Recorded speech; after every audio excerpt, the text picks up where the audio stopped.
नमस्कार।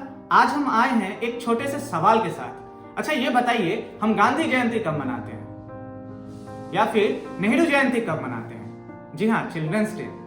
या फिर सर्वपल्ली राधाकृष्णन जी की जयंती कब मनाते हैं? बिल्कुल सही, टीचर्स डे। ये सब तो आपको पता होगा, लेकिन क्या आपको पता है कि डॉक्टर राजेंद्र प्रसाद जी की जयंती कब मनाते हैं? पूरे हिंदुस्तान को छोड़िए, अब हम बिहारियों तक को याद नहीं है कि राजेंद्र प्रसाद जी की जयंती कब मनाते हैं, क्योंकि कभी भारत सरकार ने या बिहार सरकार ने इस बात को तवज्जो ही नहीं दी। उन्हें कोई फर्क ही नहीं पड़ा कि राजेंद्र दिवस भी मनाया जाए। अच्छा छोड़िए, विकिपीडिया खंगालना बंद कीजिए और आपकी जानकारी के लिए बता दें कि डॉक्टर राजेंद्र प्रसाद जी का जन्म 3 दिसंबर 1884 को हमारे बिहार के जीरादेई गांव में हुआ।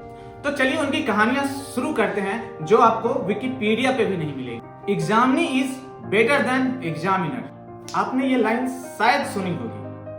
अगर नहीं सुनी है तो चलिए आपको थोड़ा प्राउड फील करवाते हैं और इसके पीछे की कहानी सुनाते हैं। तो एक बार की बात है, किसी एक एग्जाम के एक क्वेश्चन पेपर में 10 क्वेश्चन आए थे और उस पे लिखा था आंसर एनी 5।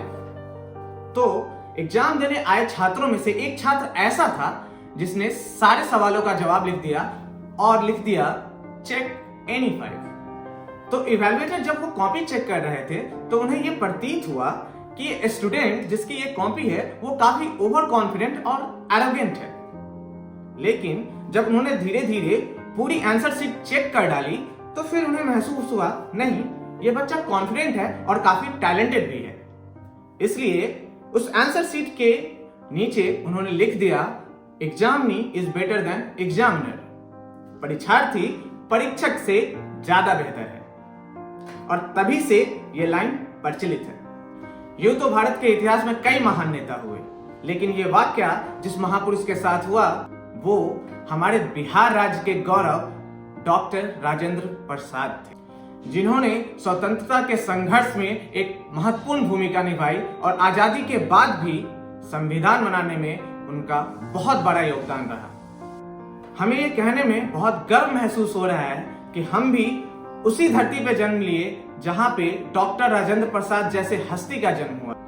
आप सबको तो पता ही होगा कि डॉक्टर राजेंद्र प्रसाद हमारे देश के पहले राष्ट्रपति थे, लेकिन साथ साथ आपको ये भी पता होना चाहिए कि वो सबसे लंबे कार्यकाल तक रहने वाले राष्ट्रपति भी थे। तो चलिए बात करते हैं कि वो राष्ट्रपति कैसे बने, उसकी पीछे की कहानी क्या रही। बात है 10 सितंबर 1949 की, जब नेहरू जी ने एक चिट्ठी लिखी डॉक्टर राजेंद्र प्रसाद जी को, जिसमें लिखा, श्री राजेंद्र प्रसाद जी, जल्द ही हमें गणतंत्र के राष्ट्रपति के चुनाव के बारे में फैसला करना होगा। इस बारे में मैंने वल्लभ भाई से चर्चा की है और हमें लगा राजा जी राष्ट्रपति बने, इसलिए एक मत से चुनाव के लिए मैं और वल्लभ भाई चाहते हैं कि आपकी ओर से राजा जी का नाम रखा जाए। इस चिट्ठी को पढ़कर राजेंद्र प्रसाद जी को बहुत बुरा लगा। उन्हें महसूस हुआ कि इनको फोर्स किया जा रहा है डिसीजन लेने पे। उन्होंने इस चिट्ठी का जवाब दिया और एक कॉपी पटेल जी को भी भिजवा दी। उसके बाद चिट्ठियों का सिलसिला शुरू हुआ। उधर से नेहरू जी राजेंद्र प्रसाद जी को चिट्ठी लिखते और एक कॉपी पटेल जी को भिजवाते, और इधर से राजेंद्र प्रसाद जी भी जवाबी खत लिखते नेहरू जी को और एक कॉपी पटेल जी को भिजवाते। नेहरू जी चाहते थे कि राजा जी ही राष्ट्रपति बने, और ये बात वो कांग्रेस कार्यालय में सबके सामने रखना चाहते थे। कहा जाता है कि पटेल जी ने उन्हें मना किया था, लेकिन वो नहीं मानी और कांग्रेस कार्यालय में सबके सामने उन्होंने बोलना शुरू किया। बोलने के बीच में ही उन्हें रोक दिया गया। वहां का माहौल काफी तनावपूर्ण हो गया था, लोग काफी उग्र हो चुके थे। फिर पटेल जी ने माइक संभाला और लोगों से आग्रह किया कि मर्यादा बनाए रखें। उसके बाद नेहरू जी ने राजेंद्र प्रसाद जी को कुछ और भी ऑफर दिए, जैसे पार्टी अध्यक्ष या योजना आयोग का चेयरमैन बनने की। नेहरू जी ने सफाई देते हुए एक खत लिखा। मतलब नेहरू जी बताना चाहते थे कि वो क्यों चाहते हैं कि राजा जी राष्ट्रपति बने। श्री राजेंद्र प्रसाद जी, राजा जी को प्रोटोकॉल की इन बारीकियों को सीखने में समय लगा है और बदलाव का मतलब है कि प्रक्रिया से फिर से गुजरना होगा। इन वजहों से मैंने सोचा कि राजा जी ही राष्ट्रपति बने। फिर राजेंद्र प्रसाद जी ने खत का जवाब देते हुए लिखा, पंडित जी, मैं सहमत हूं कि गणतंत्र के राष्ट्रपति से जुड़े फैसले में देरी नहीं करनी चाहिए। सभा के काफी सदस्य का यह राय है कि मैं गणतंत्र के राष्ट्रपति के पद को स्वीकार करूं। इस संबंध में अलग अलग लोगों से बात करने के बाद ऐसा लगता है कि अगर मैंने प्रस्ताव नहीं स्वीकार किया तो वो इसे विश्वासघात के रूप में देखेंगे और मुझसे कहा है कि मैं उनके साथ विश्वासघात ना करूं। उसके बाद 12 अप्रैल को देश के पहले राष्ट्रपति चुनाव की घोषणा की गई और कांग्रेस की तरफ से डॉक्टर राजेंद्र प्रसाद जी को ही उम्मीदवार चुना गया और दूसरी किसी पार्टी ने अपना उम्मीदवार नहीं उतारा। हाँ, कुछ निर्दलीय जरूर खड़े हुए थे। 2 मई को वोटिंग हुई और 6 मई को रिजल्ट आया और रिजल्ट में डॉक्टर राजेंद्र प्रसाद जी भारी बहुमत से विजयी हुए और इस तरह वो हमारे देश के पहले राष्ट्रपति चुने गए।